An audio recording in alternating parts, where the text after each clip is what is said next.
This is Brother Suave, your mind-blowing, thought-provoking, and eye-opening on-air personality, life coach, psychotherapist, author, and creator. Hope you guys having a suaveless day. Yeah, and with that, let's commence to pay. Okay, I'm so suavelous, you so suavelous. Together we can fix the trauma that's befallen us. Divine social interactions remains marvelous. Mind-blowing, suavelicious talk, higher consciousness. But think, let not your hearts be troubled, Dr. Brother Suave. Divine light give you double. Greetings, this is Dr. Brother Suave, your mind-blowing, thought-provoking, and eye-opening on-air personality, life coach, psychotherapist, author, and creator, and your host of Social Therapy with Dr. Brother Suave. Y'all don't even know. It is season 3. Oh my God, season 3. Man, time really flies, and I'm just so happy. Can you believe this, Suaveneers? Season 3, episode 1. I remember when we started this, it had to be February 2nd, 2022. And here it is, July 13th, 2022. Time has passed. And I'm so excited. We have been having some amazing guests, some wonderful guests on our shows, man. Great topics, just some amazing time. And I'm just want to be blessed, and I'm so grateful. But my apologies for not making it last week. You know, what I talk is what I walk. You know, family is first. And, you know, a lot of times people say that. But for me, it's the real deal. So I don't have any regrets because I put my family first. I've been on the road trip. And, you know, for the past 30 days, I've been on the road. I've been everywhere. But last week, I was really enjoying family time. We had a family reunion, and it was just great. Oh, man. I'm talking about, man, you guys don't realize, man. Well, you do. But it is such a great thing to have family reunions. They never played out in my family. I am so grateful. You know, so many times, man, the modern word for family reunions to me is funerals. No, this was a intentional effort to bring the family together and come together as family. And I love it. It was a great. And after the family reunion, listen, I spent quality time with my seed. So that was time. How you doing, Brother Fred? It was nice to just go on a road trip and spend time with him because he wanted to do some things. You know, he just graduated this past June, and we've been a lot of places since then. And I promised him we would do a road trip and do some things, come to Indy, Chicago, Gatlinburg, everywhere, wherever he wanted to go. And we enjoyed it. And again, you know, what I talk is what I walk. And so again, a lot of times people say these things. And listen, I just want to guys know this is no knock on the church or anything, but I see a lot of times we as church folks or whatever spend so much time with the church and don't spend quality time with our family. Now, if I'm not mistaken, I think it's your personal relationship with God, your spouse, your children, and then the ministry. And I see a lot of times with these contentious relationships with parents and their children, and these children internalize and stuff like, wow, you're putting everybody before me. And I've seen it. I witnessed it. I've seen it. I experienced it. And I always wanted to bring balance. And I understand how important balance is. And so, again, I'm hoping that I'm not offending any of the people about saying church people, because the reality is we all flawed. Greetings, Brother Wally. And so, again, how I talk is how I walk. You understand? So this stuff is important. So I'm enough with that, because I don't want nobody to misinterpret this. So I just want to just let people understand how important balance is. So before I continue, I would like to, because I know some people heard me use one of my vocabulary words, saying Suaveneers. So I'm going to really give you the Suavenition of Suaveneers. And so Suaveneer is a noun.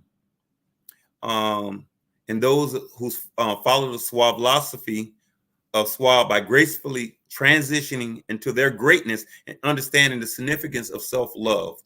These individuals walk with self-confidence because of the self-esteem they have because they know they are worthy of everything that great that comes to them in their life, called in this 4-letter word called life. So that's the definition of Suave there. So I just wanted to share that, guys, with you. So this evening on Social Therapy with Dr. Brother Suave, listen, we always have incredible people. So I'm just trying to pull up their name. And so we always have incredible people. And so this time we're going to have on a very special, talented, brilliant person. Listen, let me just tell you, I had a commitment and a promise, but I heard one of their music. Let me tell you something. You guys, how we used to always talk about how great Chuck D was, how he educated us on history, and how he was able to create those lyrics and gave us a better understanding and enlightenment. Well, the way she put this song together when it comes to our spiritual growth and how to connect to God, man, listen, it's one of the most amazing songs I ever heard in my entire life. So I just had to edify, I just had to say that. So tonight's guest is she's a metaphysician, a vocalist, and a professional business person. She's the president of TCOM, which is the College of Metaphysical Studies. This is a college that serves students who have a higher calling upon their lives.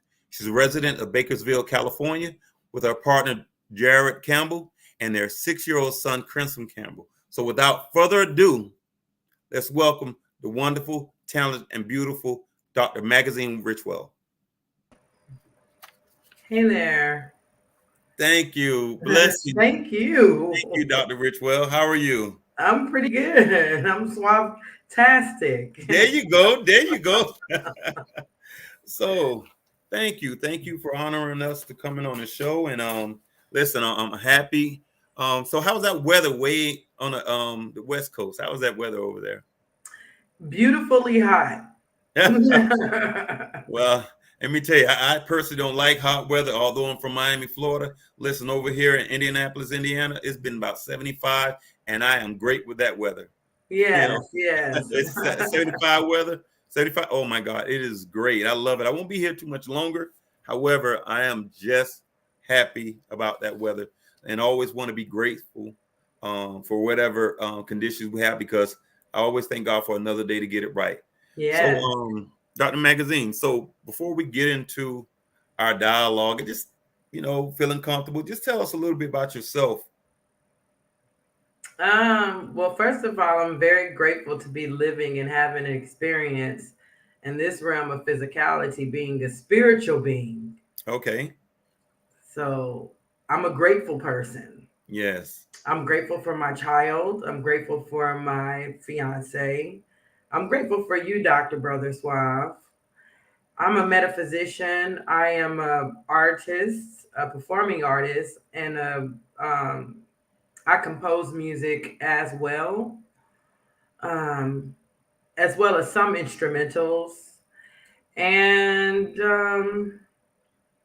a business professional. I provide business consulting and coaching that ranges all the way from the nonprofit arena to the for-profit arena, getting a 501c3, getting grants and so forth and so on, funding a dream or starting a dream from scratch and making it become a reality based upon thinking and determination. Absolutely. I mean, from what I'm listening to, you exemplify my mantra from a social, spiritual, and clinical perspective, because you are grateful. You have a lot of insight. You're talented. You're blessed, and you're divine. And it's just amazing to just meet you and learn a little bit about you, and just being grateful about the talents you have. I mean, some people have one or two. You have multiple, and humble and insightful. Man, that's something to be grateful for. Yes, it is. We have our gifts, and man, listen, a lot of times people really don't have this level of appreciation and humility to thank our Creator for blessing you with all these talents. Mm-hmm. And you know what, I'm appreciative, because my mentor, Brother Wally, he's one of the people that I can say has been instrumental in my life, and when I watch him, to me it's incredible, because He's like you. He's super talented. I was watching him on Facebook. He was playing the piano. I seen him play a guitar. I seen how brilliant he is, being conscious of metaphysics. I am seeing him conscious of community, family, relationships, and just so much insight. And when people have those things, I try my best to connect myself with them.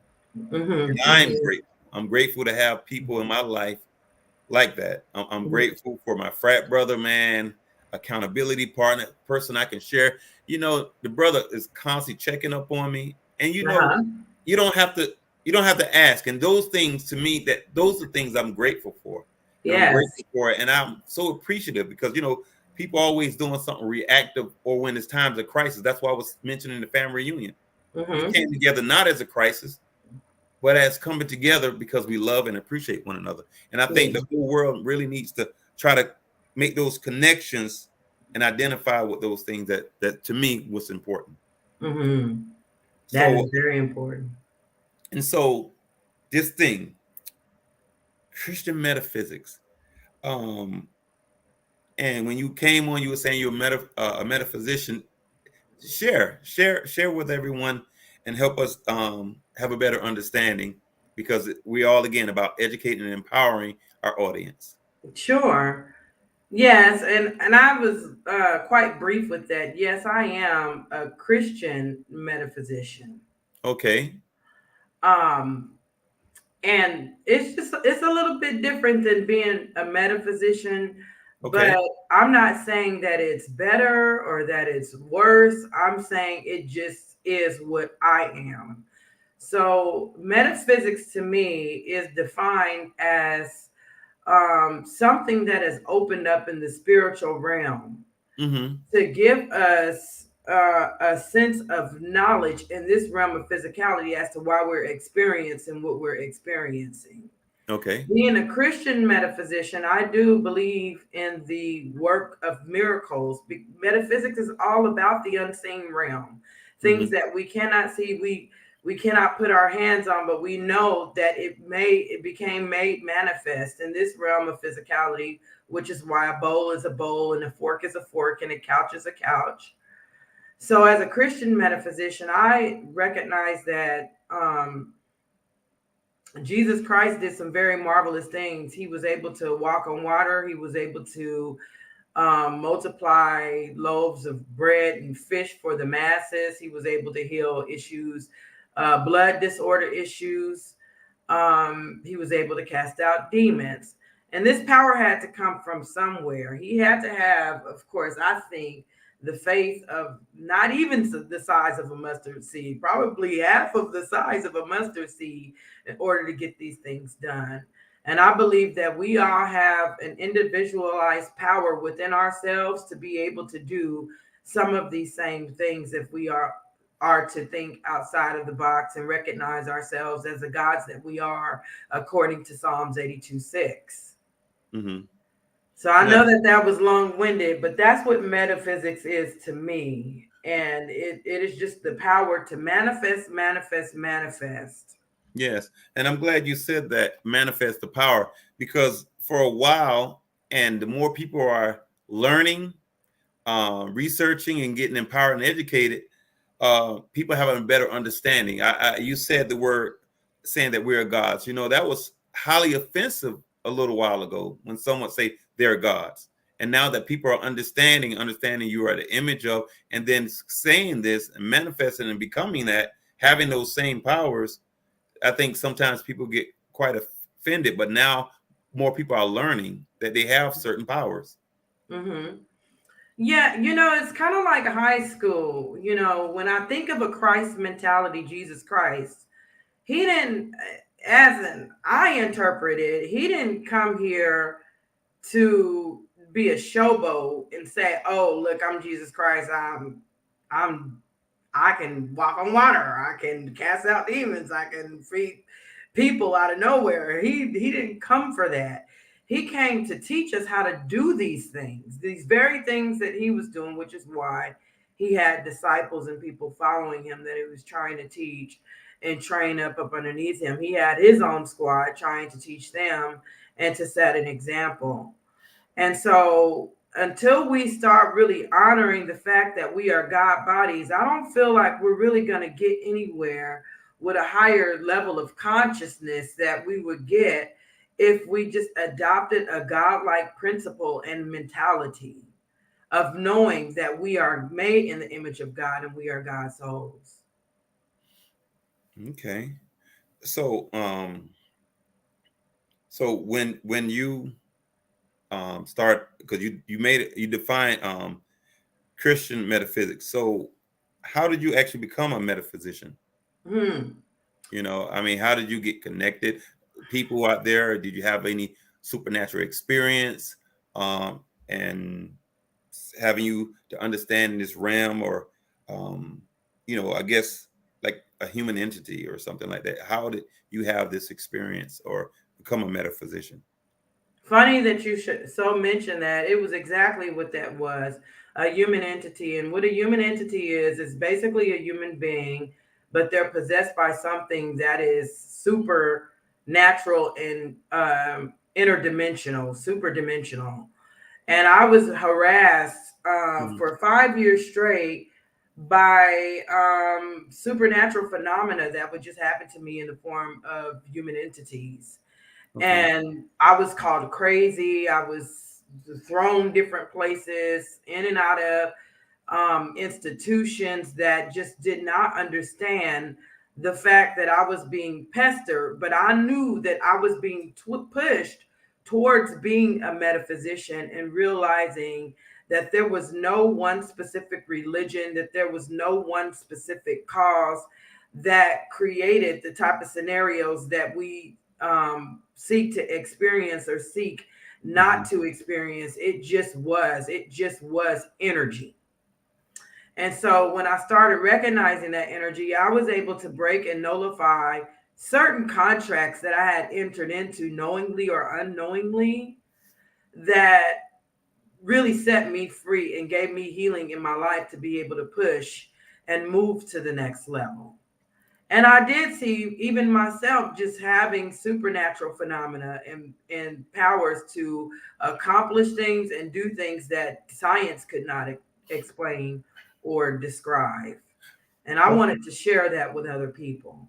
You know, what you saying is how I'm interpreted is like, you know, how you had this epiphany as a result of these human entities attacking you. And again, I do everything in threes from a social, spiritual, and clinical perspective. I think about how sometimes people have these experiences and everything is going so bad in their lives. They get frustrated and they're having a lot of negative experience and domestic violence, substance abuse, emotional breakdowns. And then all of a sudden they have an epiphany and their life change.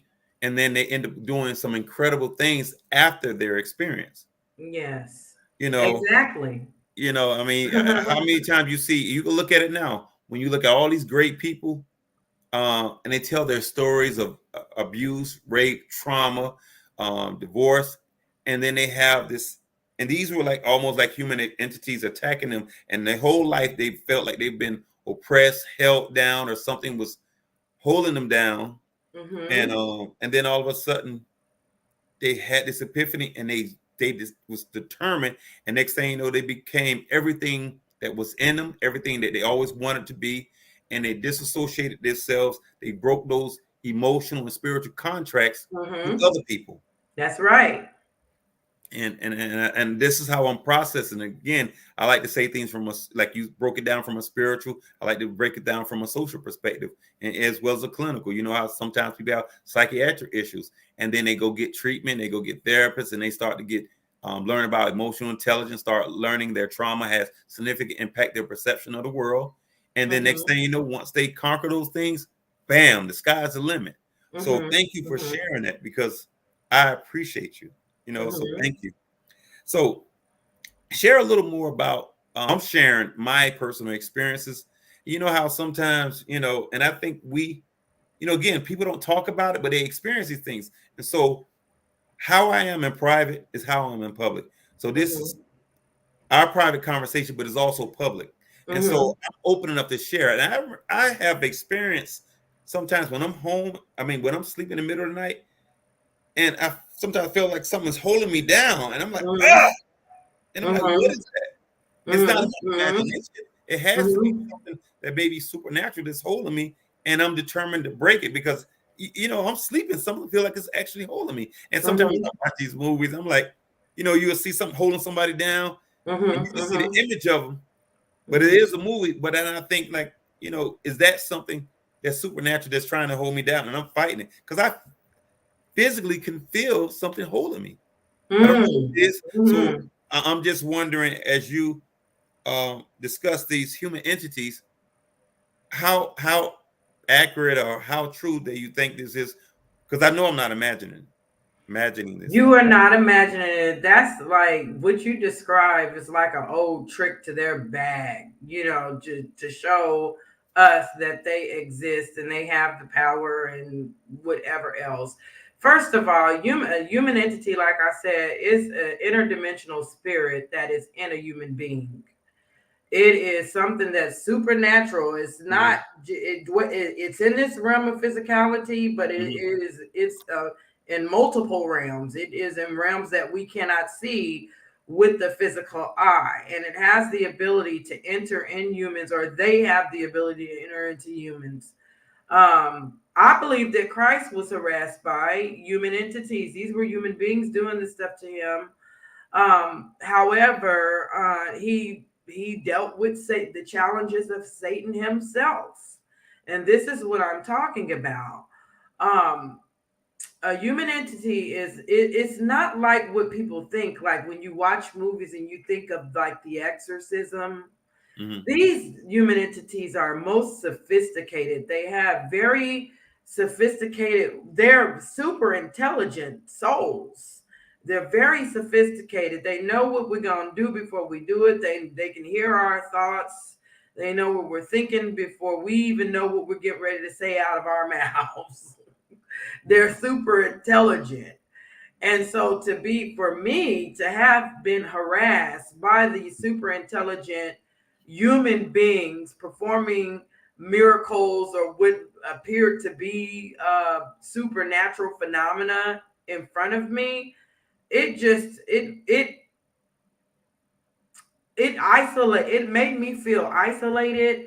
However, I saw too much, and in seeing too much, I started recognizing the different tactics that are used, even with our very numbering system that we have with the alphabet and with numbers that are suited to actually numb us and give us a sense of false freedom that we really don't have, because the powers that be, which are these supernatural human entities, are really in control of things. One might call it the Illuminati.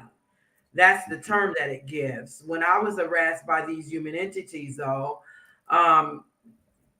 people that are in fields of therapy or the mental health field, they coin it as gang stalking or gaslighting. Okay. But it's really aggravation from supernatural beings. It's really aggravation from them. Yes, it is stalking, but it really is harassment. So some people go through it and they don't. I firmly believe that it's my numbering, being at a certain age. I know that when Christ started getting bothered, he started getting bothered at the age of 27. I was at the age of 27 when I started getting bothered. I was born 5/23, 235. That represents the seed of life, the flower of life, and the tree of life. So there were certain things that geometrically, and if there were certain things that is directly connected with one might call occultism or the Kabbalah and stuff like that, that stuff was directly connected and correlated with me. And I recognized later that I had the power to even raise the consciousness of humanity. If we raise the consciousness of humanity, we stop having a sick world. We stop having a sick universe. And so there was something that was trying to keep me held down so that I was in a negative pattern, unable to raise the consciousness of humanity. Some of it was manifested, but some of it was my entering into contracts that I did not really consent to, that I did not know about because I was so naive. Okay. Listen, I wrote down a couple of notes. So I want to continue, but however, we have to go into station identification. And so we'll be right back with Social Therapy with Dr. Brother Suave.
Suave afternoon. This is Brother Suave, your mind-blowing, thought-provoking, and eye-opening on-air personality, life coach, psychotherapist, author, and creator.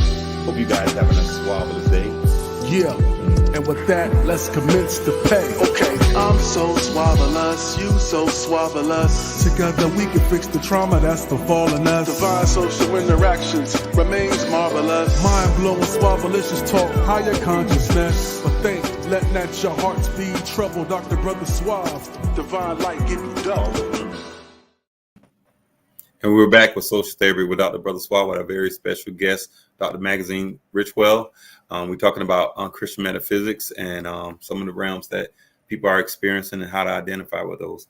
So, Dr. Magazine, when you left, you said two things. I wrote a little note dealing with contracts, consent, and also numbers. So I want to start off with numbers because as throughout my studies, I was learning the significance of numbers, and I didn't know about chakra. I didn't know about numbers. And as I got myself more educated in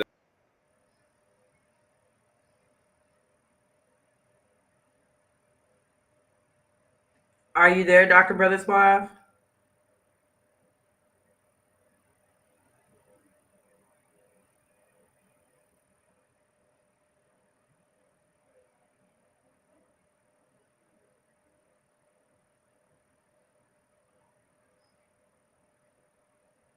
Thank you, Wallace.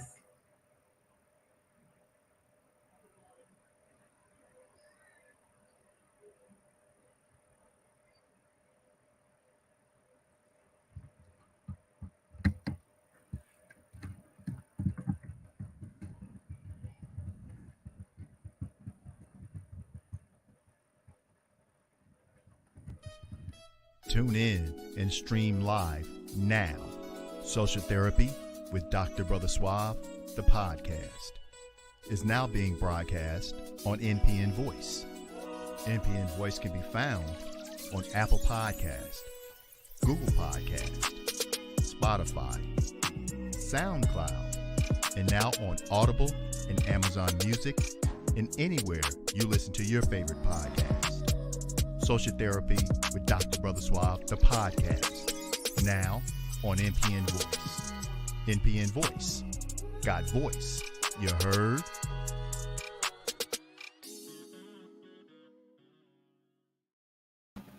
And we're back with Social Therapy with Dr. Brother Suave. Well, you know how we were just talking about those entities. Well, I didn't give consent. I didn't panic, and we're not going to worry about that. So anyway, going back to the questions, I didn't understand numbers as I learned more about numbers and the significance of them. And there's no coincidence. Numbers don't lie, truth don't lie. And so obviously over the years of being conditioned on not being properly educated on understanding things, because we always learned everything from, I guess, the Bible, but it's more to it. Mm-hmm. So you learn about those numbers and it always lined up perfectly. So obviously we need to be more educated on numbers. So please explain to me and us the significance of numbers. Well, so I was like, okay. All right. So numbers, first of all, just listen to it. It's numbing. If we didn't have clocks around here, if we didn't have digital systems, it is my belief that we would orbit out and appear into another dimension. But there's something here that's kind of numbing us and keeping us in this realm of physicality. There were all sorts of inventions being made when the Lumerians were battling each other, and there were different species of existence battling each other to try to have dominant control over the earth and over some of the other planets that there were that were being dominated in the past. That's my belief. And there's been a lot of studies around that reveal that as well. Numbers, we call it mathematics. It's science. It could be scientific, but mathematics and science to me is supernatural within itself. God has his numbers just like the devil has his numbers and vice versa. So with me and my experience, I know that when I was being harassed by those human entities, it would always be some sort of a significant number that appeared, that would keep reappearing over and over again, that would show me that its presence and that it was there harassing me. You will also find that in certain parts of the Bible, there is biblical numerology. The numbering system is a system of numerology. It's essentially what it is.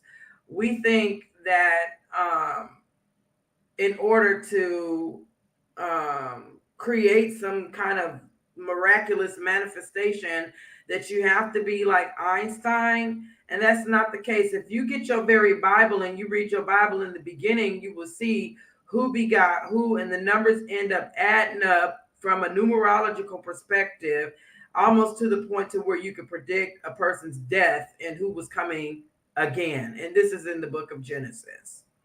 It's numerology. When I was being harassed by human entities, there was something specifically that they were using on me, and it was called arithmancy. The only time you hear of arithmancy being spoken of is in the movie Harry Potter, where they were teaching frequencies, numbers, enunciation of names, ages to create some sort of manifestation, whether or not it had been good or bad. So with satanic numerology, it really kept utilizing numbers of 27, numbers of 666, numbers of 9, which that equates to anyway. It kept utilizing those numbers over and over again because 9 in the darker realms have an unfortunate sense of it's a lot of misfortune with the number 9 because it never stops. So if you start to get to know your numbers and you start defining the representation of what that number means to you, then the manifestation will occur. That's why I encourage everybody, whether or not you're a Christian or Buddhist, whatever you are, to really get a book on numerology and start understanding the significance and the meaning of numbers so that you can define those in your own life. It's just like with Indians, and I'm not meaning to be disrespectful to American Indians at all. But somebody came and took over because they were not honing in and dominating their own territory. So if you sit on something, somebody's going to come in and define it for you. And that's what I did not know. I did not know that I had the ability to look at the optimistic sides of a numbering systems and the Fibonacci sequence and define my own fate. I did not know that I had the ability to do it. And I was letting darker energy take me over and create definitions of the meaning of these numbers to have really unfortunate circumstances happen in my life, really.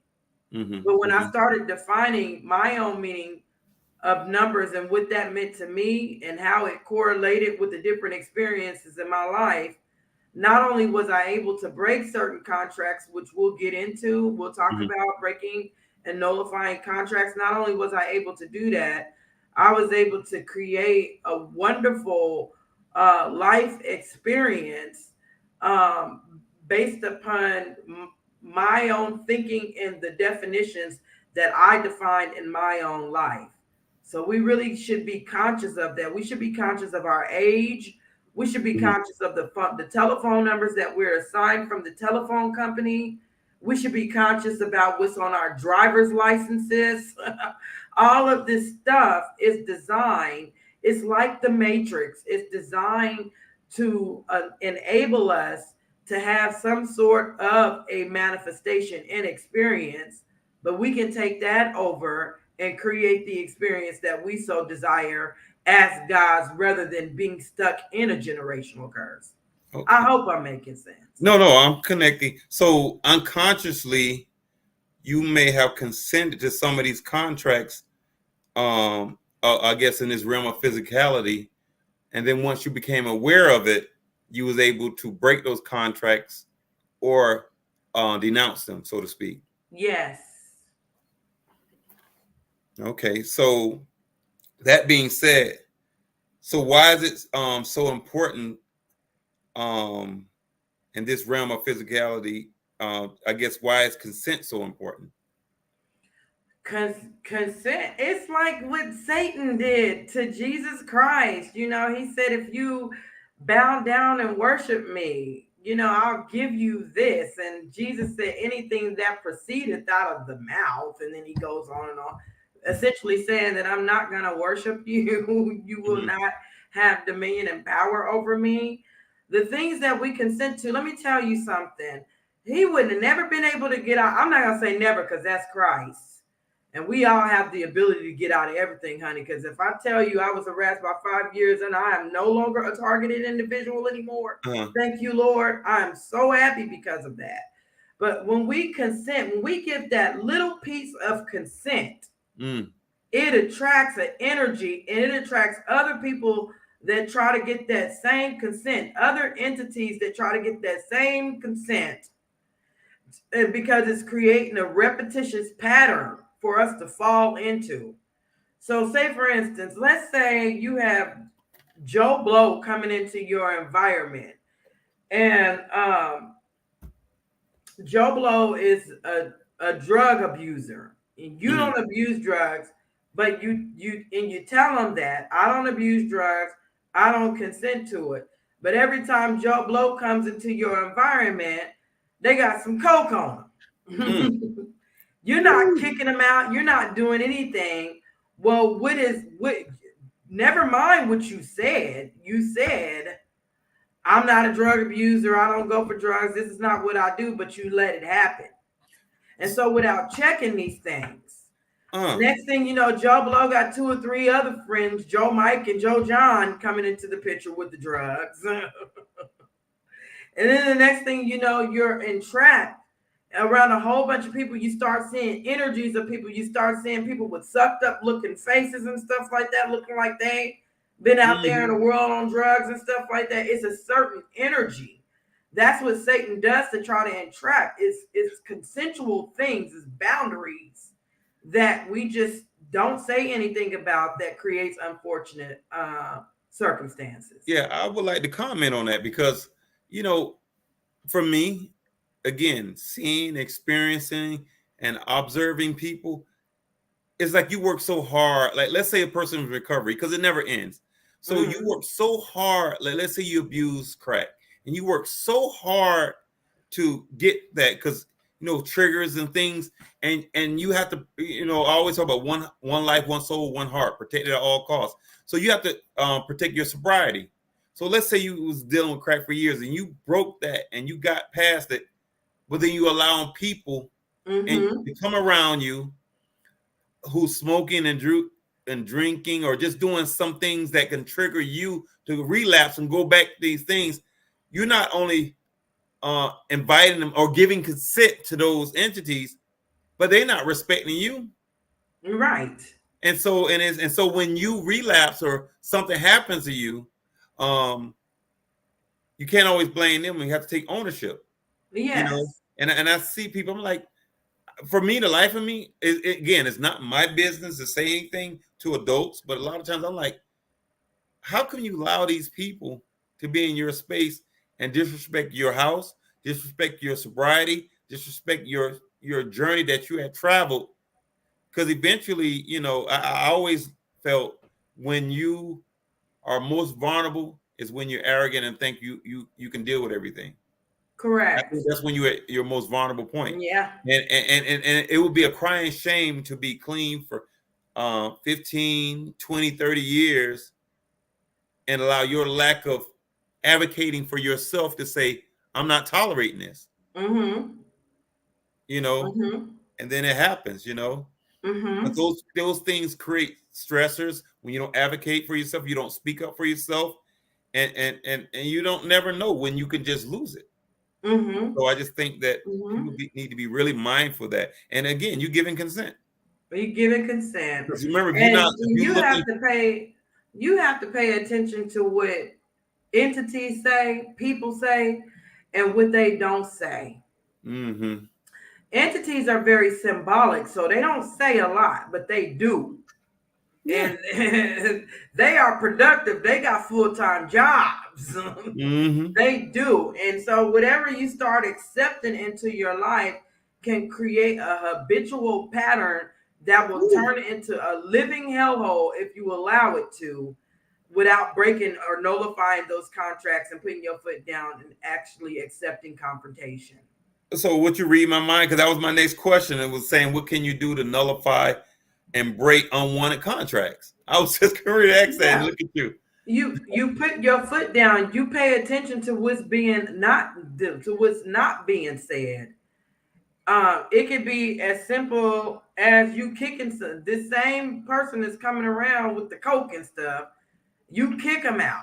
Because look how you disrespecting me. You showing me this in my face, and then I'm attracting all these other people that look like they've been tampering with stuff. That's substances. And leaving stuff all around your house. Another way is to break and nullify contracts is to submit a petition. There is something that's called the Akashic realm, and there are scriptures in the Bible that have indicators of it being an Akashic realm. The Bible says that there is no empty word spoken left undealt with, is essentially what it's saying. And so your thoughts, what you speak, what you're giving energy to, attention to, and what you're writing, just like the Bible says, write the vision and make it plain. You submit petitions rebuking that stuff. That's how you can break and nullify contracts. You can lay it up underneath your pillow. You read it every night and program your subconscious before it goes to bed. These things that we entertain are the things that are going to come back to us. Okay. That's good. I guess it's almost like when, again, writing a vision board and following through the things you say you want to happen in your life. Yes. It's just from a spiritual perspective. So I definitely can identify, because a lot of times I have goals and I write them down and I check them off, because these are the things I want. Things are important to me, and I try to accomplish those things.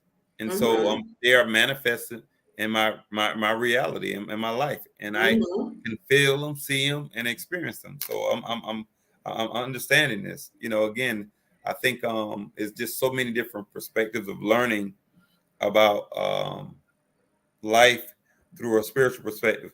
So it was something I was reading. I think it was Matthew 18:18.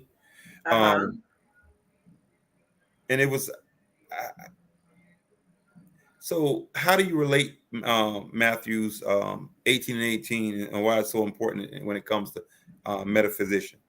Well, it goes right back to contracts. You know, the Bible, Matthew 18:18 says, whatsoever we bind on earth shall be bound in heaven. Whatsoever we unleash on earth shall be unleashed in heaven. So anything that we're going for in this realm of physicality, especially if anything that we go for in this realm is what our heaven is going to be looking like as well. It's all consciousness.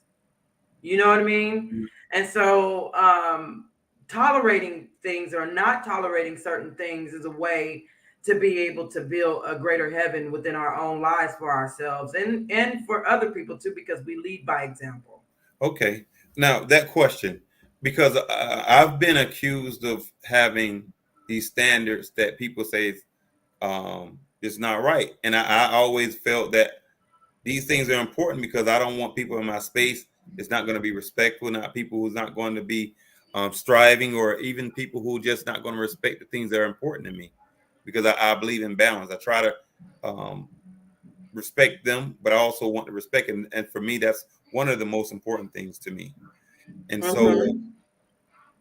so I guess when you broke it down from a metaphysical perspective, it allows us to, again, look at things from a social perspective, but also from a spiritual perspective. And yeah. So, yes. So I guess looking at things from a social perspective and being able to make those connections. So I guess that helps us become more in tune with our spirituality, you know, because I guess things are hand in hand. Like I learned about our laws, our basic concepts of our those 10 commandments, you know. Mm-hmm. And so I guess it all comes hand in hand when we learn how to make connections and identify with the similarities from our spiritual beings. Mm-hmm. So what can one do to become more in tune with their spirituality? What's your recommendation and suggestion? You can do a lot of things. Oh my goodness! And when we get to the fun part, you're like, there was a fun part. Yeah, I had all of this harassment and stuff like that going, but when it started getting fun, when I started realizing that I had the power and control in my hand, it started getting really fun. So I would start by meditating. I would wake up really early in the morning and I would meditate. And then I changed my diet too. I wanted like higher frequency type of vibrations floating through my body. So I got things that had high frequencies in it. Juicing, all of that stuff, putting just good nutrients in the body that would stimulate energy. Another thing that I did, I really started breaking down numerology and understanding the numbering systems to be able to understand myself as an individual and self-actualize. Another thing that I did was, personally speaking, I read the Bible over and over again and other spiritual texts that were out there that talked about facing adversary and how to combat those things. That's what I did. And it's marvelous. So one might do that. Another person may try music therapy. As you can hear, the music is in the background and stuff like that. We have a recording studio in here. LaCheryl Elias, thank you. Yes. Hey, LaCheryl, how are you? So one might do that. So it's like color therapy. You can try music therapy, singing, dancing. For me, I manifest quite well when I write.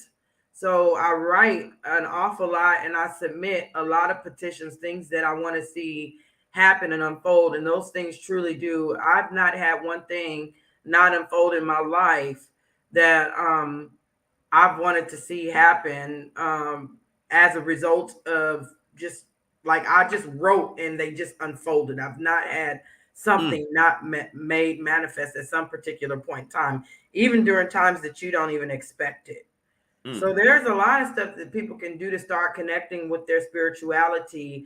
I'm not here to endorse anybody, but if anybody has ever heard of spirit science, you can go on to spirit science, go to YouTube and type in spirit science, and look up all of the cartoonish videos out there that talk about spirituality, you can do that. How else to connect to spirituality? You can even do things like, some people might look at it as taboo. I don't, in particular. I don't look at anything as taboo, because when you get harassed by human entities or demons for like 5 years, you start realizing that the rules really is not all that we think that it is just not.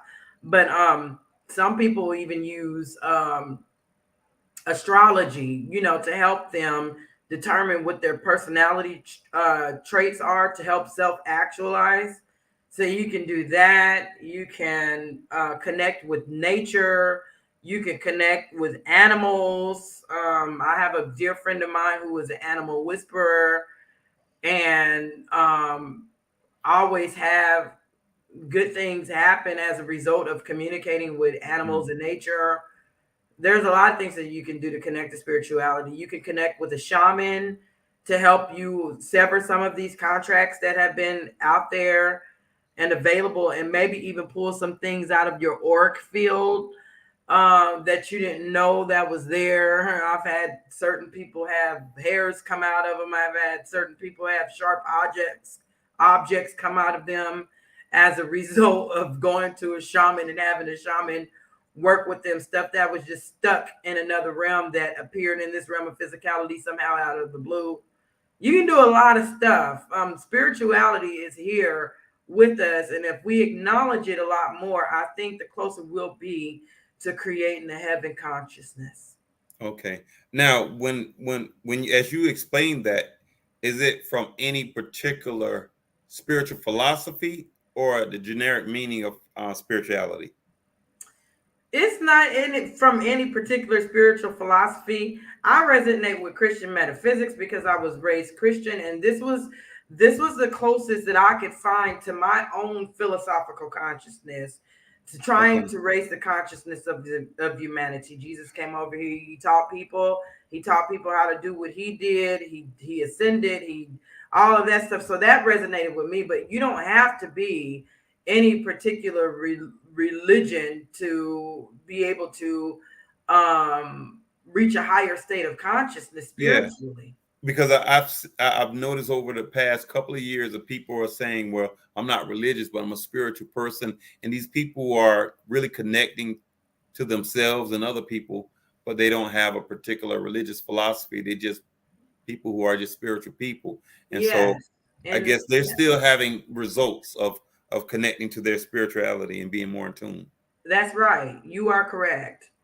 And I'm sorry to any body out there who might have gotten offended by what I'm saying, but you don't necessarily. And in fact, it was a text in the Bible. Don't quote me on it. I don't know where it was, but Christ had approached this man, and the man was saying, I want to go to heaven. I want to ascend. The man had been like meditating all of his life, and he was like, I want to ascend. And his aura was all open. His chakras were his auric field was strong. His chakras were open as a result of having been meditating and stuff like that. But he was kind of fearful because he wanted to go to heaven.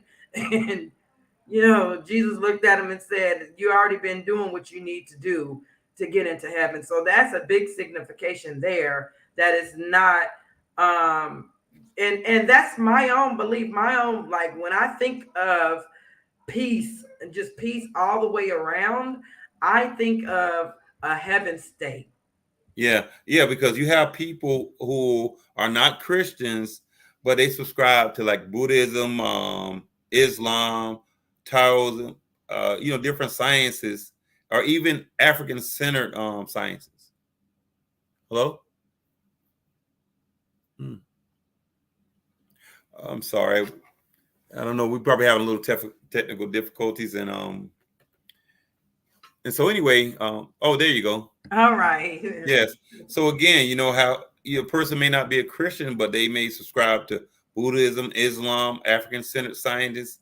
Again, but these people are spiritual. They recognize their ancestors, and they connect to the universe. So, but these are very spiritual people, and so they're like they connect. And I've seen, again, when I look at all the different spiritual philosophies, and I look at certain things, at the end of the day, I think all these people, when they tap into their spirituality, regardless of the spiritual philosophy, these people want the best interest for themselves and mankind. Yes. And I think that's when we look at omnism, you know, and I think that's the belief that no religion has all the answers, but it's truth in all of them. And so, and again, when you look at it, people are just wanting the best for mankind and having that place of peace and understanding, empathy, and love. And someone's just trying to reach wherever that higher level of vibration, higher level of peace, and just trying to get some level of clarity of their purpose of being here, you know.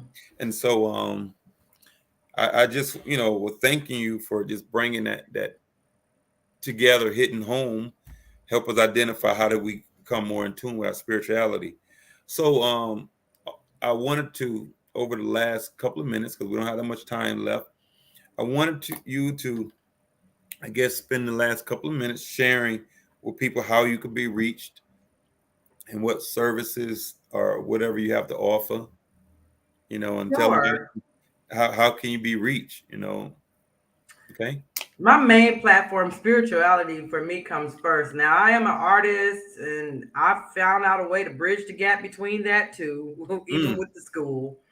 But I can be reached at the College of Metaphysical Studies, and the web address is www.tcomedu.org. And that's T as in Tom, C as in cat, O as in owl, M as in Margaret, edu.org. I can also be reached via telephone 661-439-1730. For those of you who may be tuning in that are out of the country, I'm able to Zoom with you if you simply send me an email requesting to Zoom with me. My email address is zine, Z as in zebra, I as in igloo, N as in Nancy, E as in Edward, .RichWell, R as in rich, I as in igloo, C as in cat, H as in heaven, W as in well, E as in elephant, L as in lovely, L as in lovely, at tcomedu.org. That's how I can be reached. In terms of the services that I provide, I do provide educational services. I am the president of the College of Metaphysical Studies, otherwise known as TCOM, and we are accredited, and we do allocate degrees to individuals seeking to break into not only spiritual realms, but into secular society as well, through the allocation of certificates, bachelor's, master's, and doctoral degrees. Another service that I provide, like I said, I am a performing artist, so I do songwriting, I compose them, I perform them. Most of the stuff that you will catch me doing nowadays is either going to provoke somebody, so I will get on your consciousness as a metaphysician. If for all y'all little teeny boppers that are out there doing all of the hip hop and stuff like that, I can get on your level, but it's just a net to pull you into the realm of spirituality, because when you start having a sense of peace in your life, it truly is the greatest way that you could ever go, and words have power, and you can so mote it be speaks things into existence. And then another service that I provide is business and nonprofit consulting. I do have a book that I've written in my prior name before I became enlightened. This book is called Getting Your Ducks in a Row, and it's all about building an organization from the ground up, from scratch. If you want more information about that book, you can email me. It teaches about grant writing. It teaches about how to really get your business off of the ground with little to nothing. Yeah, so that's what I do. Business and nonprofit consulting. I'm a metaphysician. I'm a musician. And I'm here to serve. I'm here to connect. And I'm here to make friends and to build such a consciousness, especially within communities of color, that is out of this world, that we never have to face the inequalities that we have faced due to generational curses that we faced in the past. Well, sound like more than just spiritual enlightenment, but some economic empowerment. Oh, yes. Yes. And thank you so much, Dr. RichWell. It has been an honor and a pleasure. I definitely believe you have empowered and educated and enlightened our listening audience. Always welcome to come back whenever you can. Again, Suavenaires, this has been another episode of Social Therapy with Dr. Brother Suave. I hope that you enjoyed yourself. If you feel that something has empowered you or changed your life or made some contribution to your level of consciousness, feel free to Cash App us at Cash App SUAVERWALKER. That's Suave R. Walker. And so again, this has been an honor. And just remember, great minds reach great places. I love you. I mean it. Bye-bye. Love you too. Tune in and stream live now.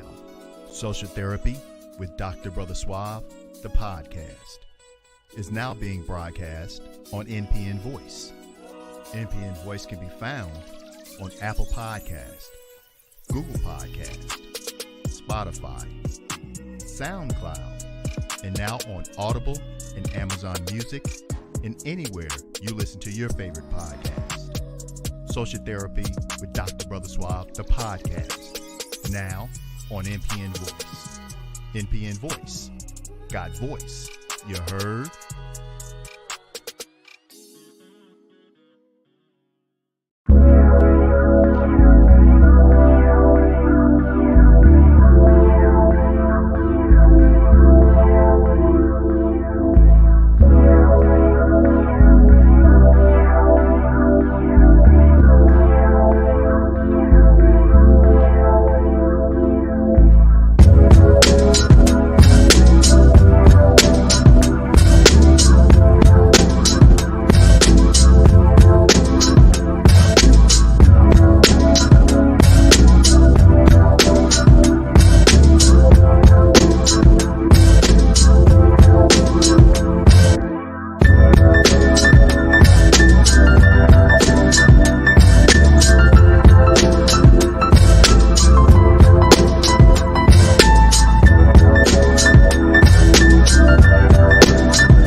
Hello, my name is Goma Marie Conde. I'm a licensed marriage and family therapist and a certified trauma counselor, and I am NPNTv.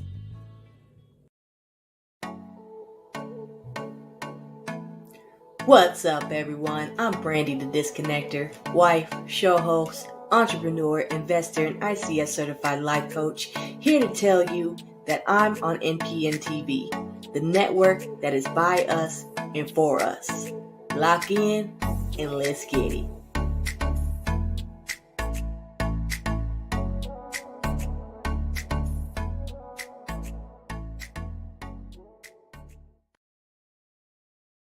Programs like this are made possible by Neighborhood Planet Broadcasting Systems, Neighborhood Planet Network, iBlister Digital Media Creative, and from contributions to NPNTv from viewers like you.